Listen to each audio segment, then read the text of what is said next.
Invasion of the BodySuckers, 1987 sci-fi horror film.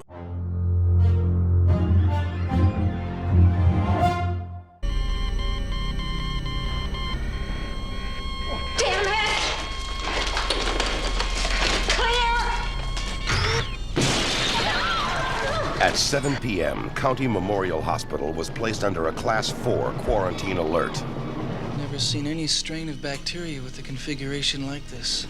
It's not what's gotten into their patients that worries them. It's what's getting out. Oh my God. It's one of a kind. I gotta get closer. The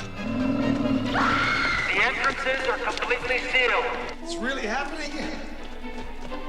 Something big. No one is permitted in or out until further notice. Friday night. It's always like this. Hurry, the little bugger's on its way!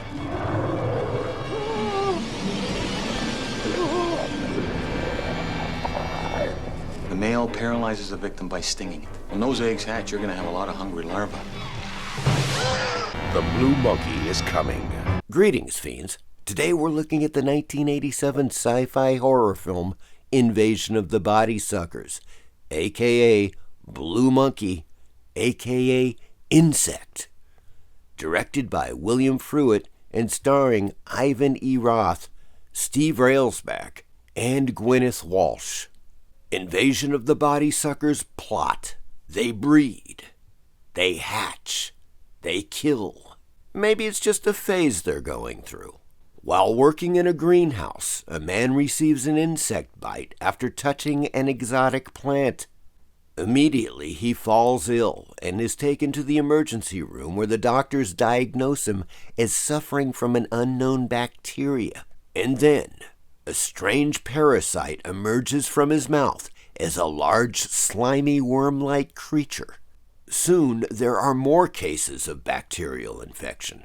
But the more immediate problem for the hospital is the worm-like creature, which after accidental exposure to a genetic growth stimulant, grows to monstrous proportions and starts a reign of terror and bloodshed in the hospital's abandoned wing.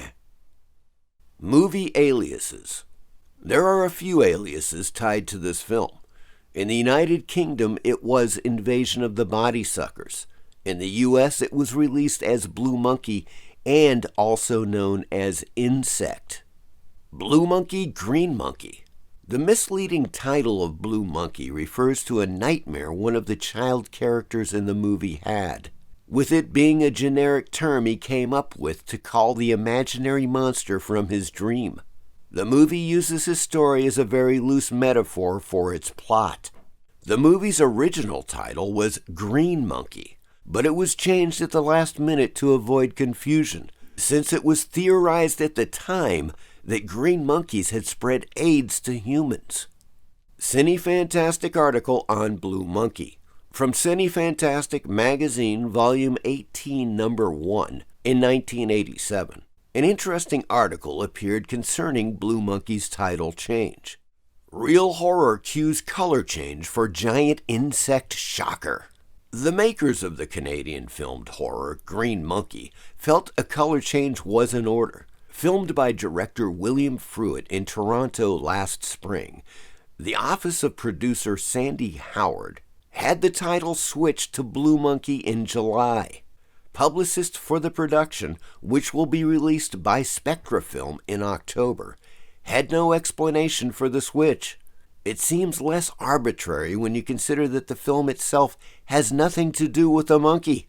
It's about a giant mutant insect on the rampage in a county hospital. Off the record, a source close to the production revealed that the title change was prompted by concern that the earlier title would be associated with the dreaded disease AIDS. After filming began, the production office was flooded with calls from the media asking if the film was about the species of African monkeys amongst which the virus is thought to have originally developed. Steve Railsback from Life Force and Susan Anspach star in the film as the detective and doctor who try to contain the menace. The 9-foot insect was created for the sci-fi horror film by a crew supervised by Hollywood makeup effects designer Steve Neal. Speaking of sci-fi horror, check out my film Horror Anthology Movie Volume 1 for rent on Amazon.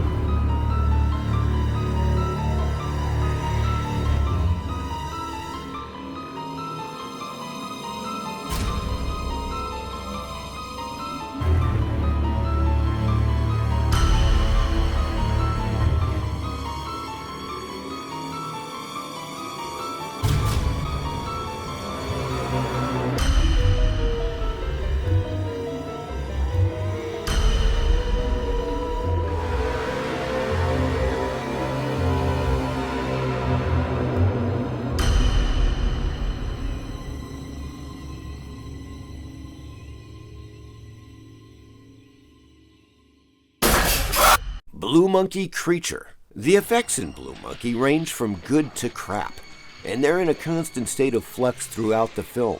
When the creature, who resembles a mutated praying mantis, is chasing people down the corridors, it looks pretty good. However, when it's flying around people's heads, it looks like someone attached invisible thread to it and waved a stick around to make it seem like the creature was flying. That being said, there are a couple of really good gore shots when the monster munches on someone's head, and credit the Hollywood special makeup effects designer Steve Neal for doing an overall decent job of it. 3-picture deal. Blue Monkey was part of a 3-picture deal between Sandy Howard and RCA Columbia. The other films were Dark Tower and Nightstick.